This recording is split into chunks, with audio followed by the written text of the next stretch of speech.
Hi, Aridia Cagnall. Can you hear me all right?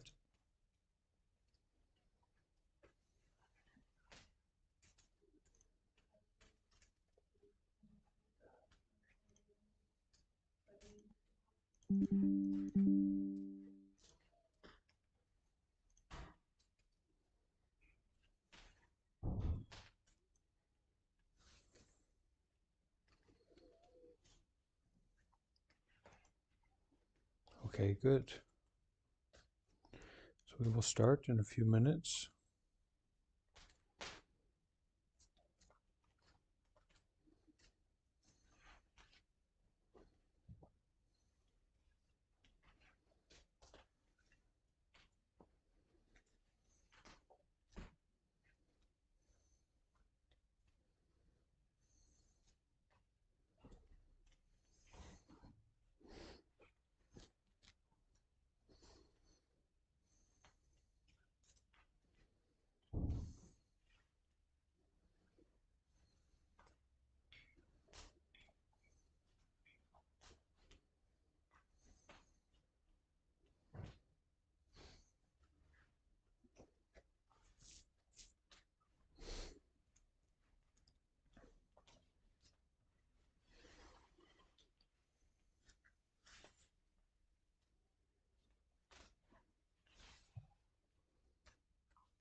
Hello, Robert. Hello.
Hi there, Cliff.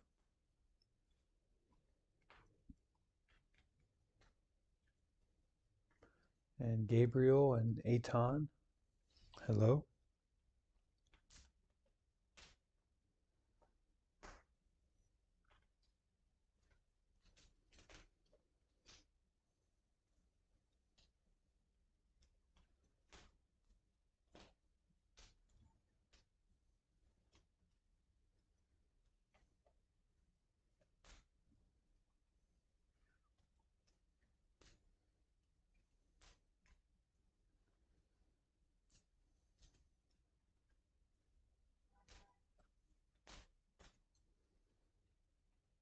Hey there, David.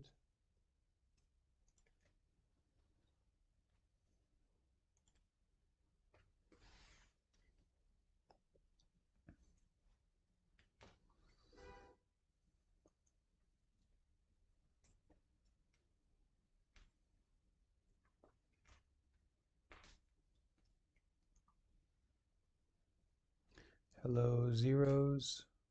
Susan. Beep Beep on YouTube.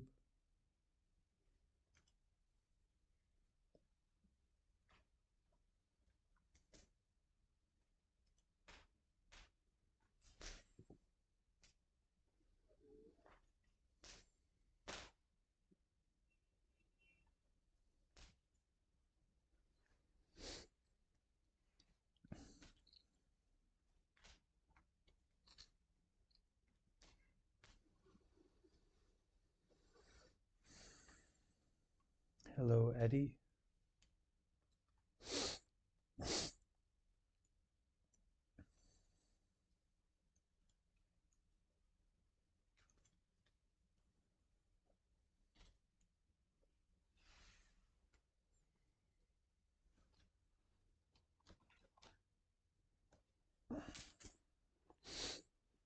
Just another 3 minutes or so before we begin. You can find your meditation position, get comfortable. Start to slow down if you've been in a state of busyness.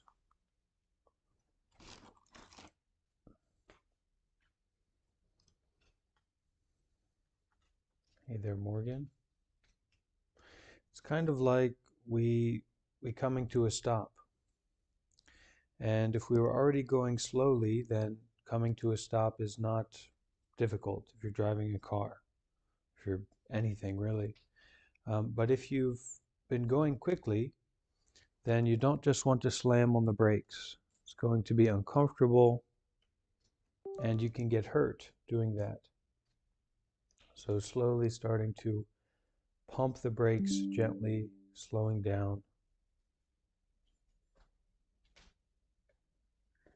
settling in.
So today we will continue chapter 10.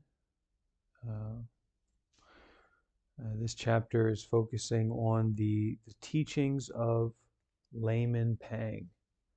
The teachings of Laymen Pang, who was a kind of self-enlightened Zen master who was not a monk in ancient China, but just a, hey there, Karuna and Anna, just in time, and Ricky, who was not a monk, but was very successful in deep meditation practice and a deep realization, a deep enlightenment.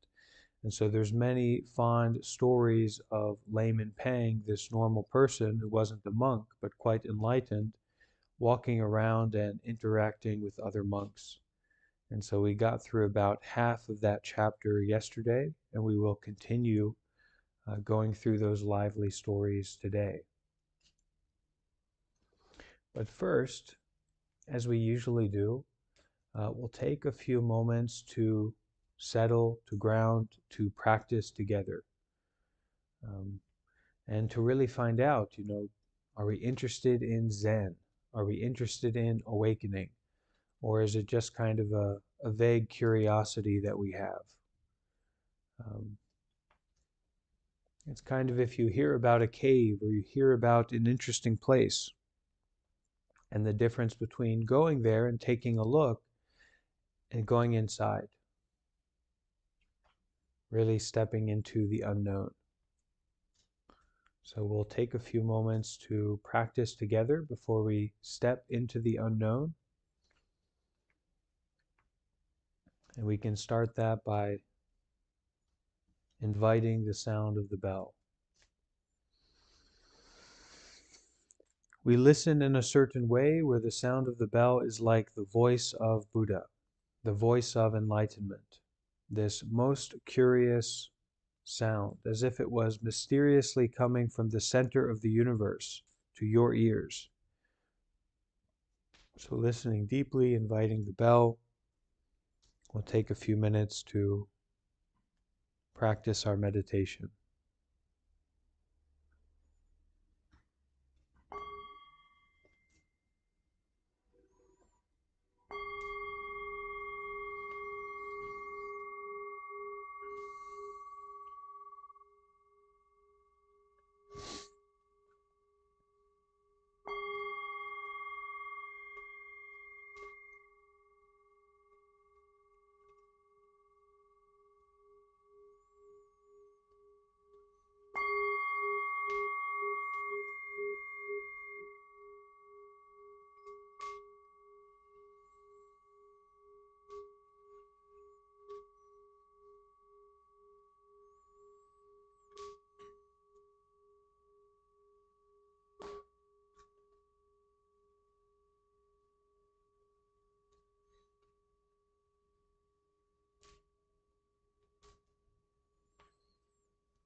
Just to breathe and be aware.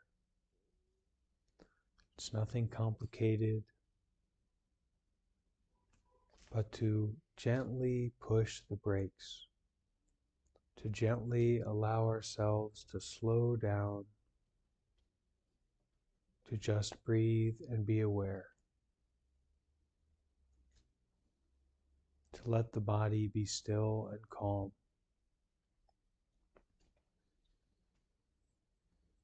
And even if we find that there's not so much stillness, not so much calm, at least we can take this as a time where we just accept,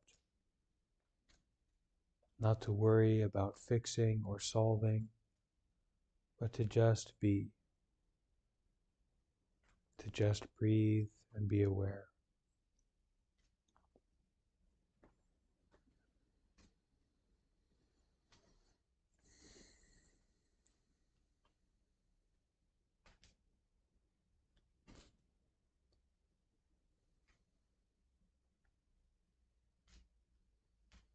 It's not so much that we do something, but instead we allow Allow the body to just be here. Allow the mind and our lives to be the way that they are. So even if we remember some important worry or some big thing that just happened, no need to react. Just allow the body to relax.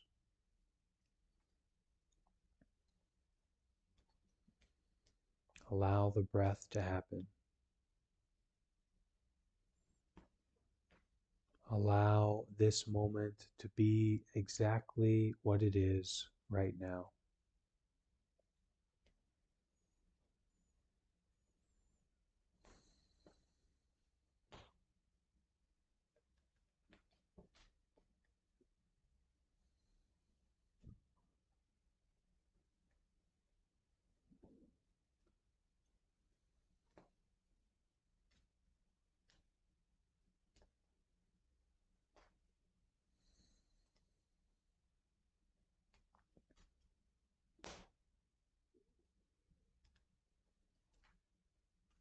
Sometimes we get so worked up, so stressed out about a certain moment, a certain emotion or a feeling.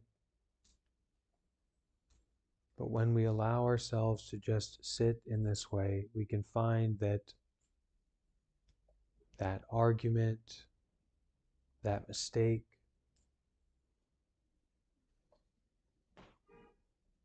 that problem in our lives isn't as big as it seemed. Just something that happened.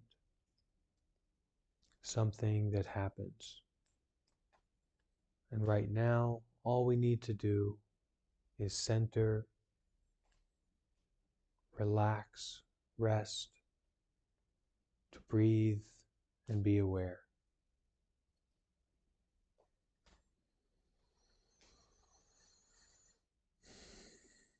There's nothing spiritual about it. There's nothing religious about it. It's just to sit, to breathe, to be aware.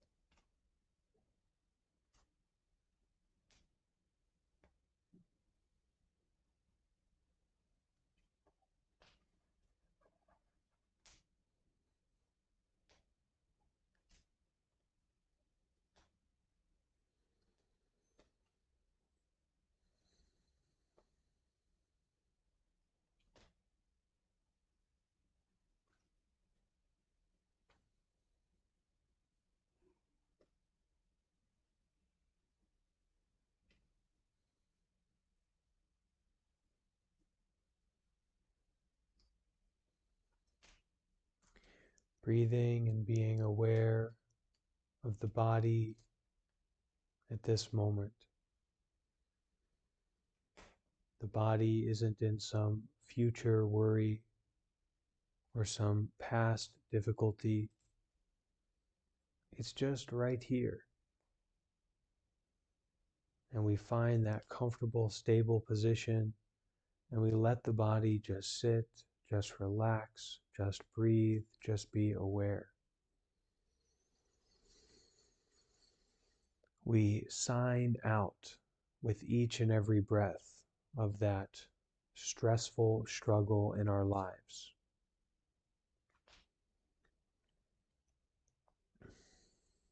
That complicated story that we keep getting involved in. Success and failure, trying to improve. Just for these few moments,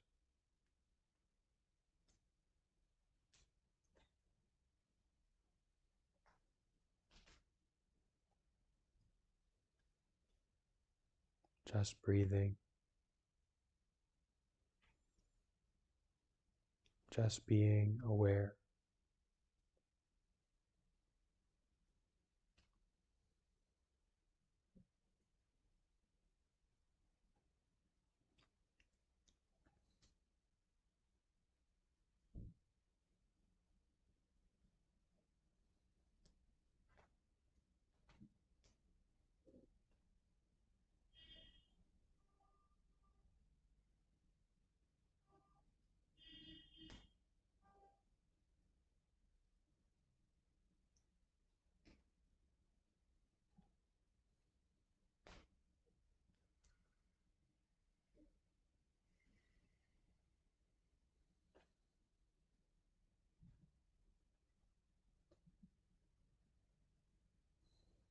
aware and awake,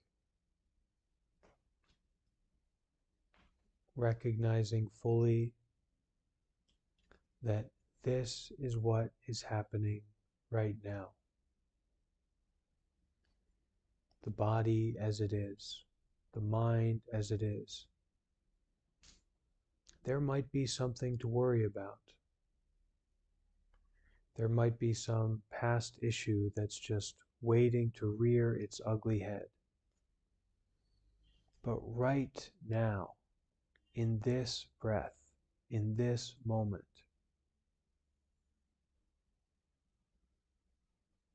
just breathing, just being aware, and recognizing that this is what is happening right now. To know it deeply, to experience it deeply.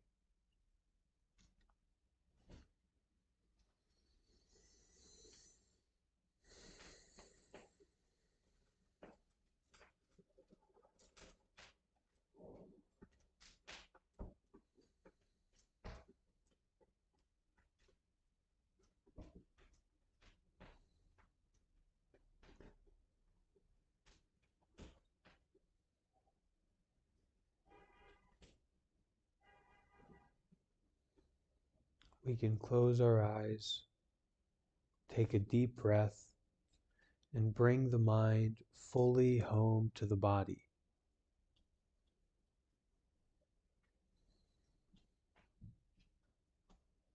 It's so easy to get locked into a phone screen, a computer screen, and we can almost completely forget to be aware of our body, to give attention to our body.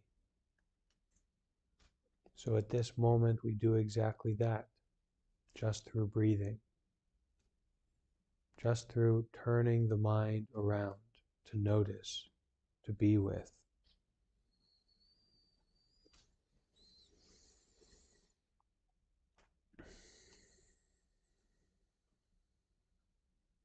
As we breathe in deeply, we can be aware of the inside of the body.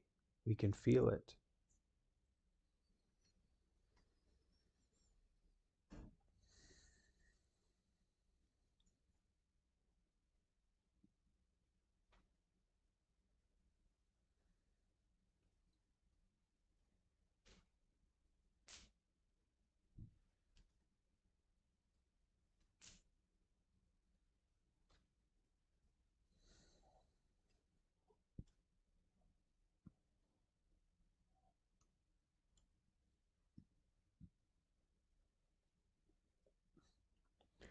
We sign out from our stress. We sign out from our struggle. We step away from being involved in all that. To just sit, to just breathe, to just be aware without any debate, without any discussion.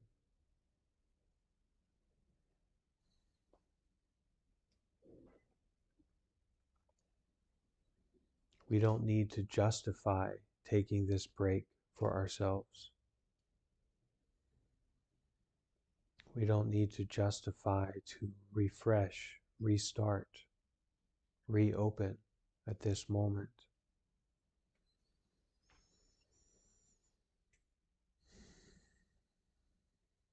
Our hearts opening and the mind deepening.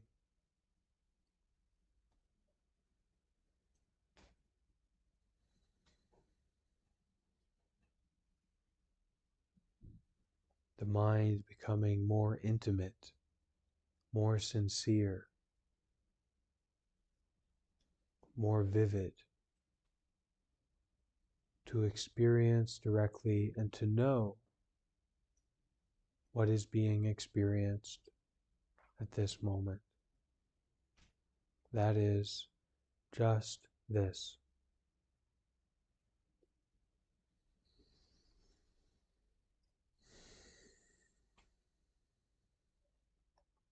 And we take this break not only for ourselves, but for all beings, to empower us, to rejuvenate us, to restart and refresh.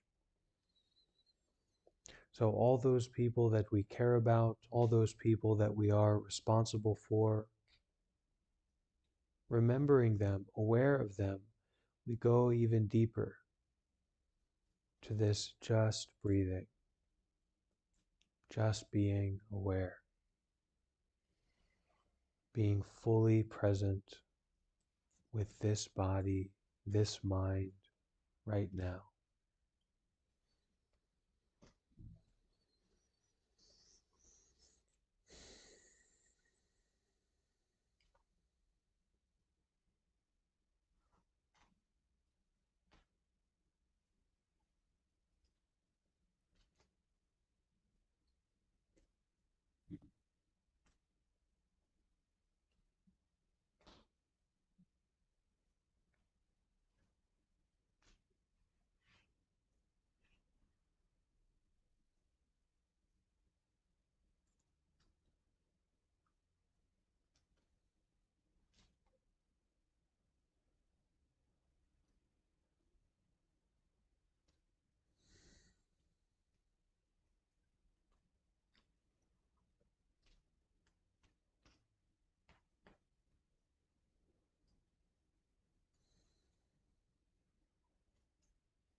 So we will continue with our reading of the teachings from Zen Master Empty Cloud, and we're currently looking at part two of what we read yesterday on these stories of Laymen Pang, this enlightened, normal, regular person. But before we dive into that, we will um, just read one short verse from the original teachings of the Buddha.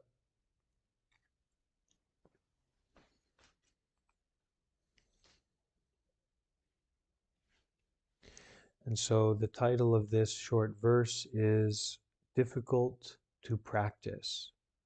Difficult to practice. The ascetic life is hard to practice. Ascetic here means a life of renunciation, a life of less and less, giving up more and more. The ascetic life is hard to practice, and hard for the inept to endure, so those not having skill. For many are the obstructions there, for many are the difficulties there, in which the fool flounders.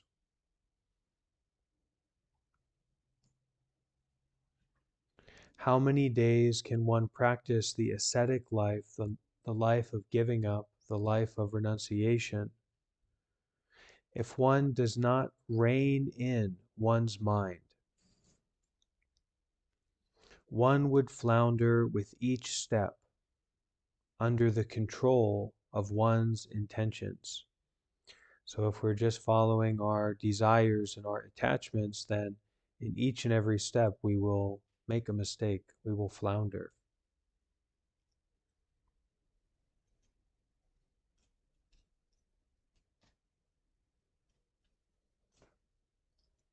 Drawing in the mind's thoughts as a tortoise draws its limbs into its shell, independent, not harassing others, fully quenched, fully satisfied.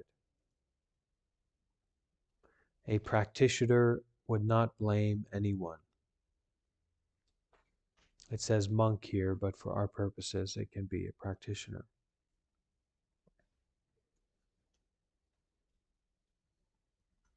So we'll continue with the stories about the Layman Pang, this enlightened, normal person. So one day, as Layman Pang,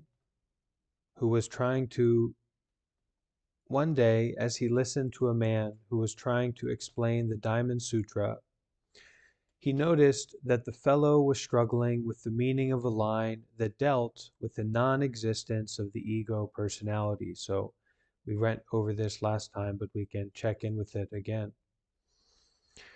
So struggling with the meaning of a line that dealt with the non-existence of the ego personality.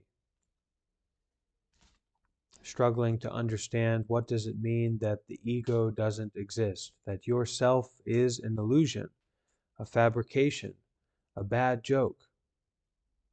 Sometimes it's a good joke if you're enlightened, but most of the time it's a bad joke.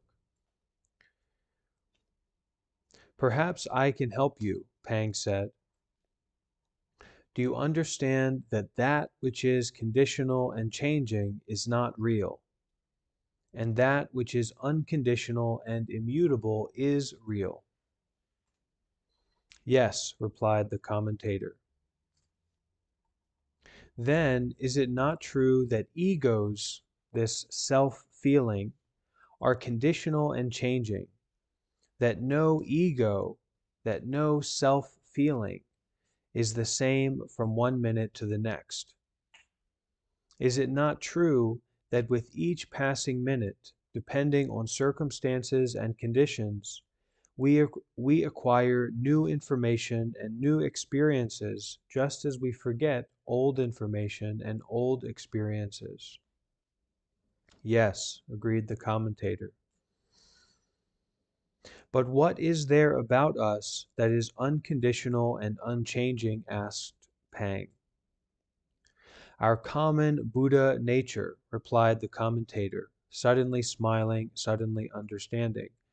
We can say here our common ability to be completely still, ability to completely refresh, restart at this moment, to start again, a new perspective, a fresh seeing, without attachment to concepts, without attachment to past and future. We can all experience this um, hearing as hearing, smelling as smelling, and not all the extra layers of ideas and concepts and beliefs that we add onto it.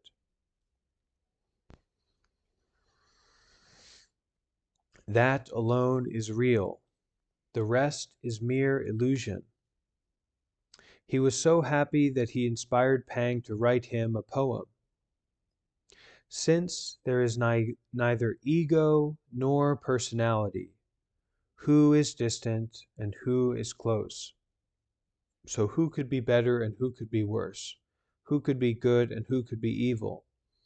If this whole ego, personality, self thing is non-existent. Take my advice and quit talking about reality. Experience it directly for yourself. The nature of the diamond wisdom is truth in all its singular purity, truth as it is right now. Fictitious egos can't divide or soil it. The expressions I hear, I believe, I understand are simply expedient expressions, tools in the diamond cutter's hands, ways of communication. When the work's done, we put them down.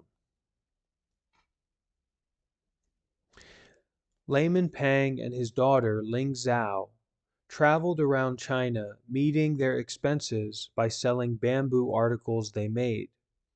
So Layman Pang traveled around with his daughter, and they supported themselves through making a handicraft of a bamboo, different bamboo handicrafts in ancient China.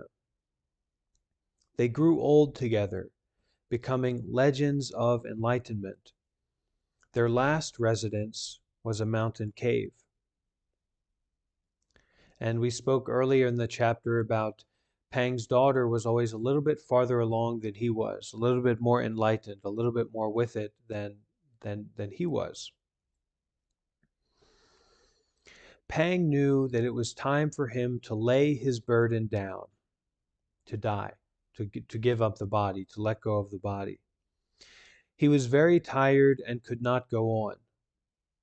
Inside the cave, there was one particular rock that he always sat on when meditating. So he took his seat and, intending to pass away when the sun was directly overhead, he sent Ling Zhao, his daughter, outside to watch for the moment that noon had come. In a few minutes, however, Ling Zhao returned to the cave, breathless with excitement. "Oh, father," she shouted, "you must come outside and see this. There has been an eclipse of the sun." Well, this was an extraordinary occurrence if ever there was one. Pang could not resist having a look at it. So he rose from his meditation rock and went outside. He looked and looked, but there was no eclipse. Noon had come. That was all. But where was Ling Zhao? Pang returned to the cave and found her dead, her body sitting upright on his meditation rock. "Oh, that girl," cried Pang. "She was always ahead of me." He buried her, and then a week later, he too entered nirvana, enlightenment. His body was cremated, and the ashes scattered on the waters of a nearby lake.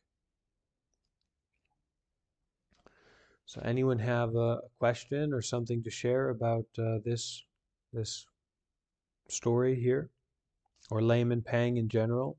I didn't get the last part. The one in the cave.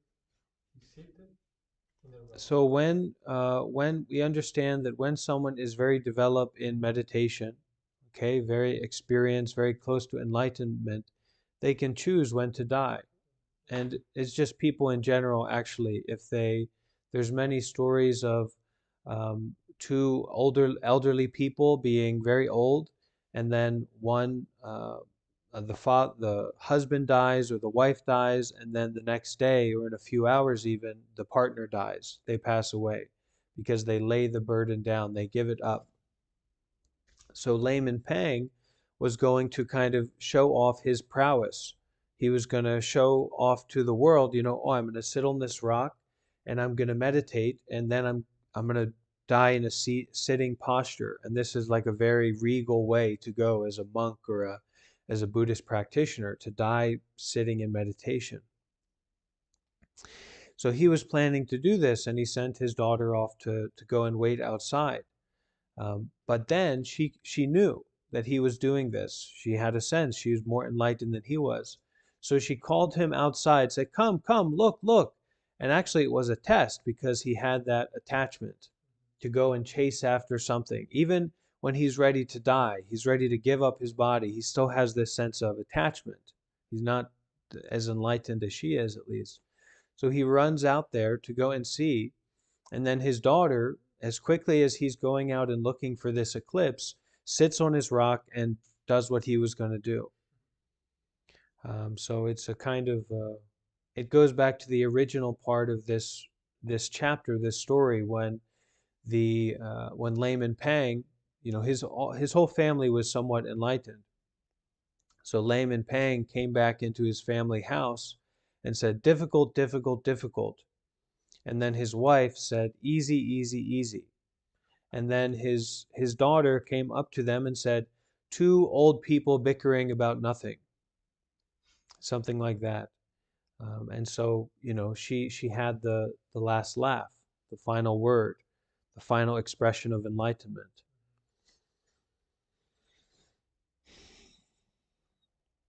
And what is that? To die when you're ready to die is to give up this burden. It's to be able to let go completely, not to try and hang on to the body, because you can't hang on to the body.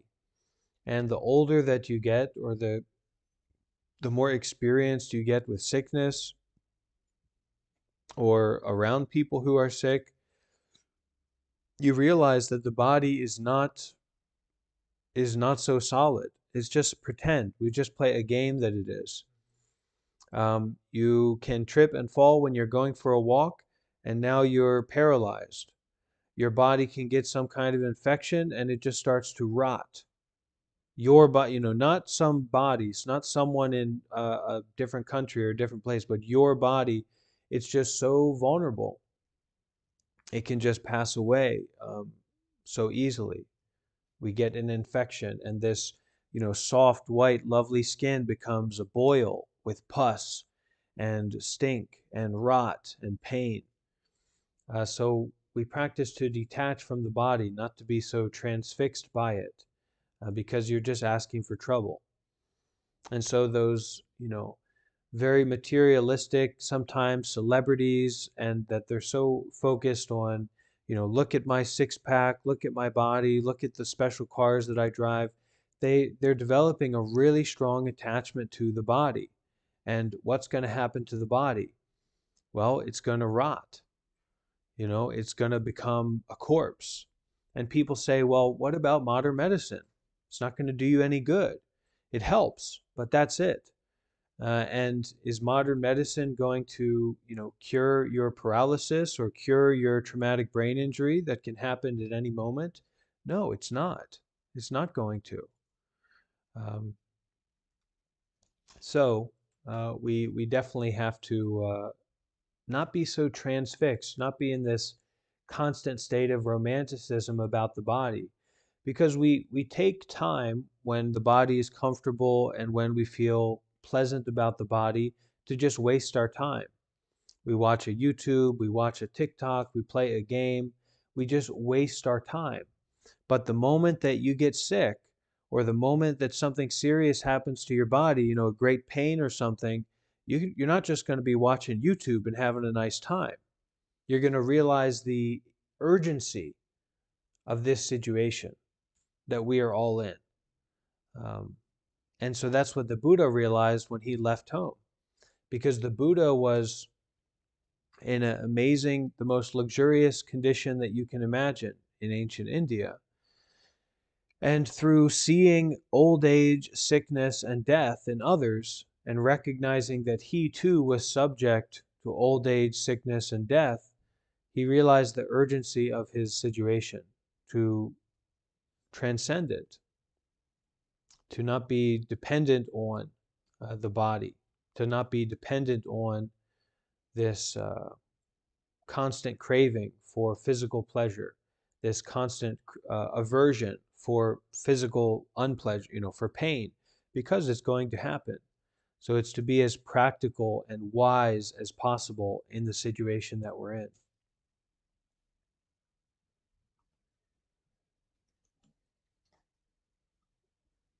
Anyone have any questions here in the Discord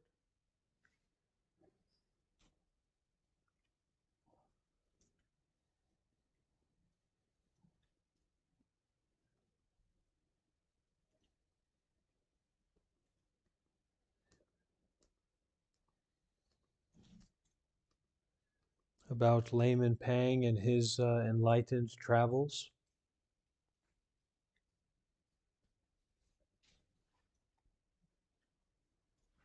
Okay, so I think that reading was quite short today because it was just the second part of that chapter. So I'll offer another little Zen reading, Zen teaching, and then we'll do some meditation together, and then we'll finish off with the precepts. Okay.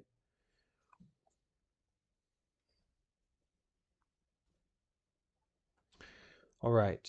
So this is a teaching, a Zen teaching on non-duality.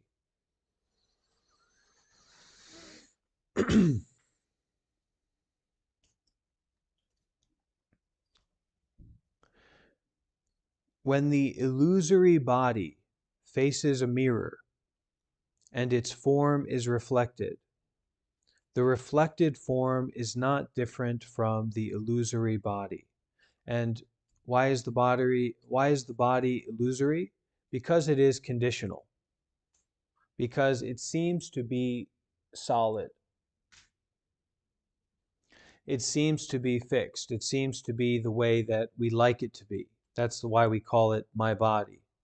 That we're not talking about your body as it is right now. You're talking about your body being comfortable, seemingly stable, seemingly fixed, continuous, solid. But the body is not actually solid. The body is constantly changing. And just in an instant, and not even a big instant for the universe, but just in an instant of a rock coming from that direction and bumping into the rock that we're sitting on right now, all bodies dissolved completely, instantly. So that's why we say it is illusory, because it is not fixed, because it's constantly in a state of change. It just seems to be fixed, seems to be permanent. So when the illusory body faces a mirror and its form is reflected, the reflected form is not different from the illusory body. If you only want to get rid of the reflection but leave the body, you do not realize the body is fundamentally the same as space.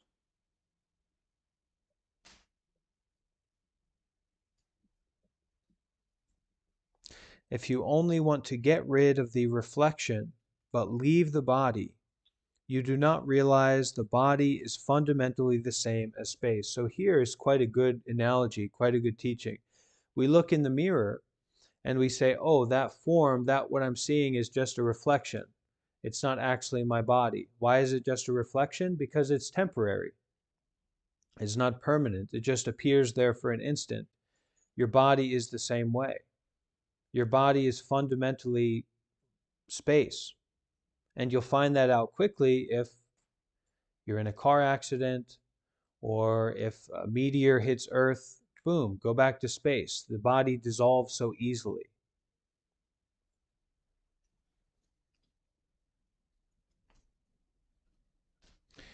The body is basically not different from the reflection.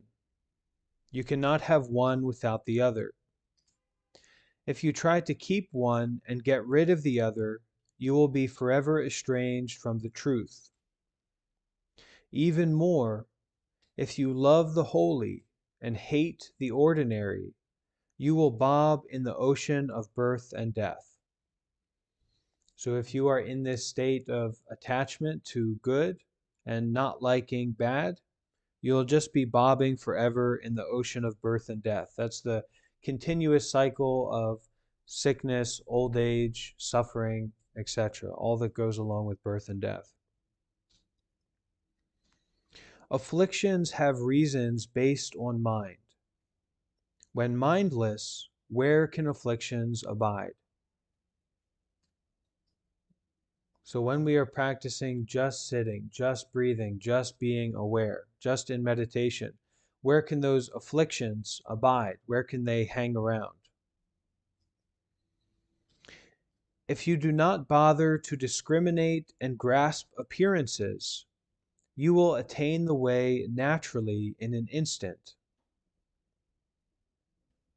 While dreaming, you act in dreams. When you awaken, dreamland doesn't exist. If you think back to waking and dreaming, they are not different from deluded dualism.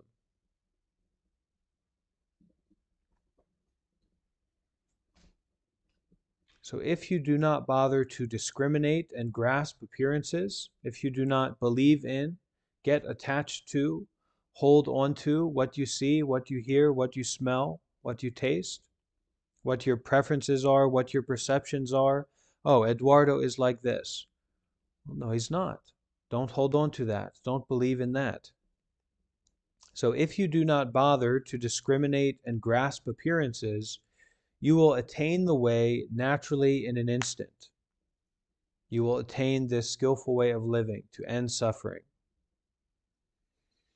in an instant. While dreaming, you act in dreams. When you awaken, dreamland doesn't exist. However, if you think back to waking and dreaming, they are not different from deluded dualism. So what we call waking is not waking. What we call dreaming is not dreaming.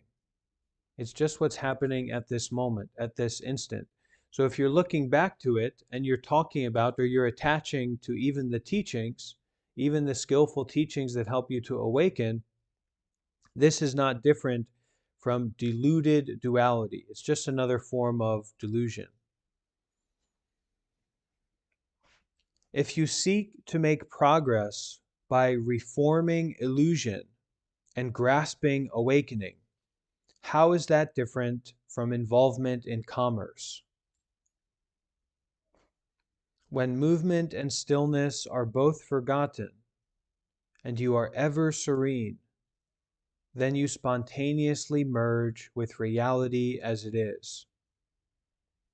If you say that sentient beings are different from Buddha, then you are forever alienated from Buddha. Buddha and sentient beings are not two. This naturally comprehends all. Now, these are very, very deep teachings. So take them as an invitation to not know, to be in a state of intimacy, to be in a state of not knowing, not believing, not grasping. So we'll ring the bell. We'll take a few moments to practice together, just a few minutes, and then we will take the 5 precepts.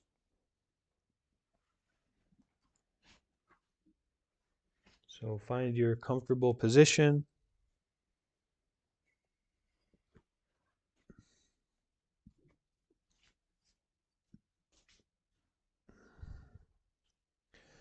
Comfortable and stable, taking a few deep breaths to bring the mind home to the body.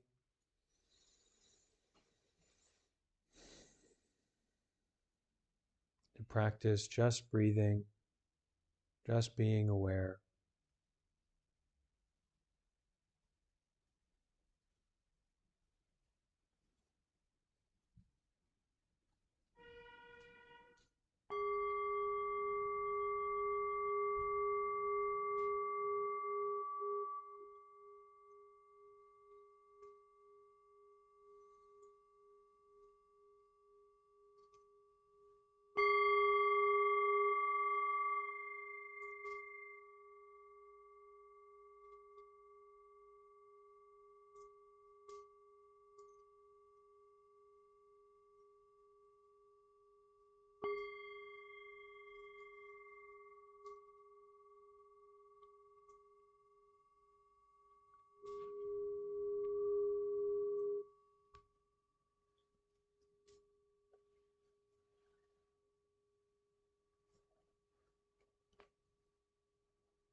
This time we can all bring our hands together. We will take the 5 precepts. So you can repeat after me these 5 precepts.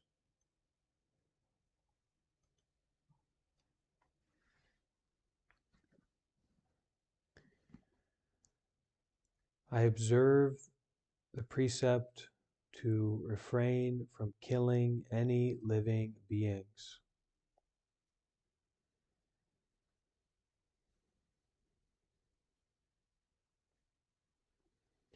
I observe the precept to refrain from taking anything that is not given.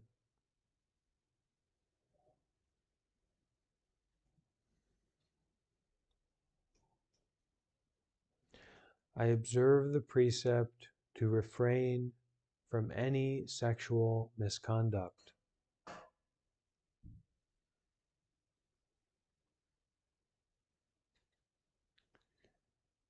I observe the precept to refrain from telling lies or using harsh speech.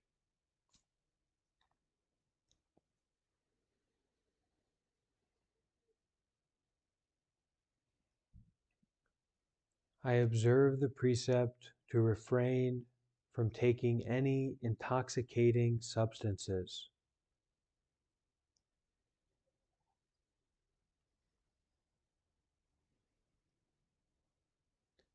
I vow to observe these 5 training rules.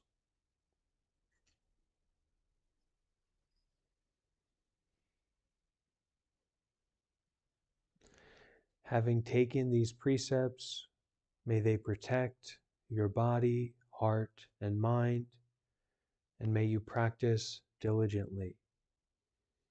To finish, we can say 3 sadhus together.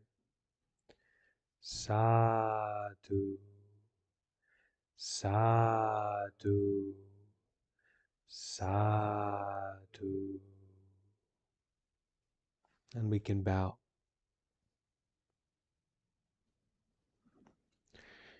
Okay, thank you so much, everyone, for attending our afternoon session here in southern Italy. I would like to share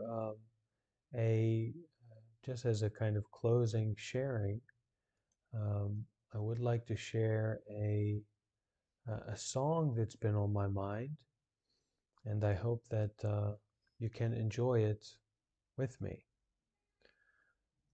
And of course, this is kind of a meditation song. Um, so just make it set up so everyone can hear. All right. So enjoy to listen to this as we wrap up and finish our group practice together.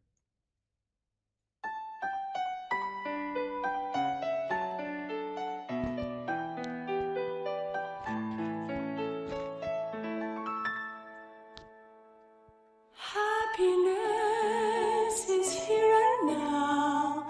I have dropped my worries.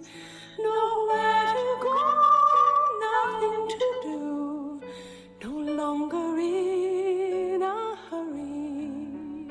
Happiness is here and now. I have dropped my worries. Somewhere to go, something to do, but not in a hurry.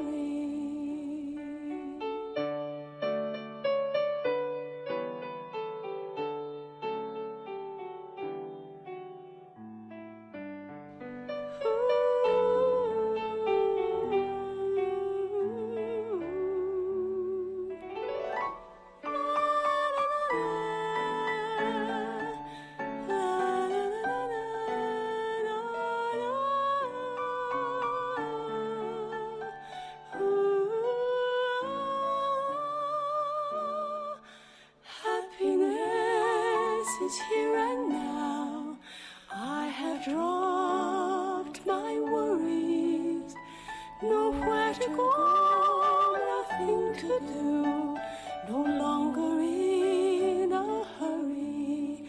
Happiness is here and now.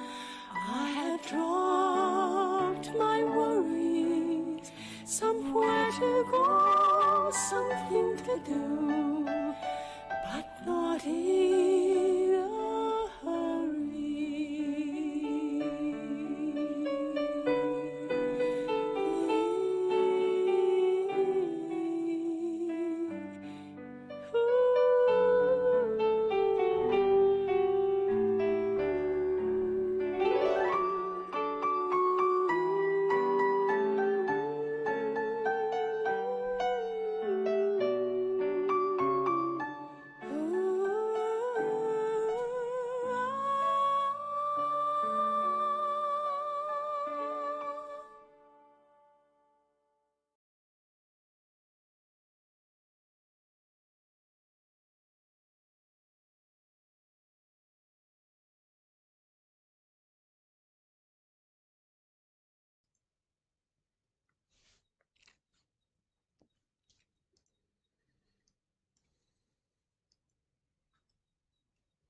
Enjoy your happiness, those watching on YouTube.